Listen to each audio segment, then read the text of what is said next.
In today's video, I'm going to teach you how to get a Shopify Access token. This token is what lets a custom app talk securely to your store's admin API so you can automate tasks or integrate with other tools. Think of it like a master key, powerful and private, so we'll move carefully and keep security in mind the whole time. Start by logging into your Shopify admin. From the bottom left corner, open Settings and choose Apps and Sales Channels. On this page, click Develop Apps. If you're prompted to enable custom app development, review the notice, acknowledge the risks, and enable it.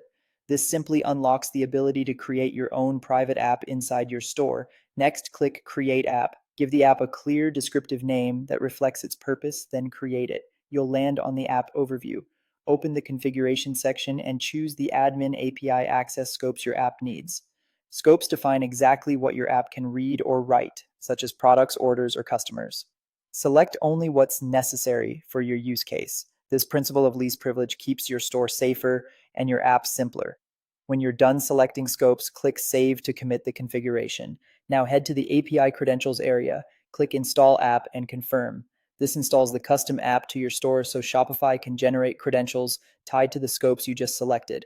After installation, you'll see the Admin API Access Token section. Click Reveal Token once. Shopify will only display this token a single time for security reasons. Immediately copy the token and store it securely. A password manager or encrypted secret storage is ideal. If you're a developer, place it in an environment variable, not in your code base, and never commit it to version control.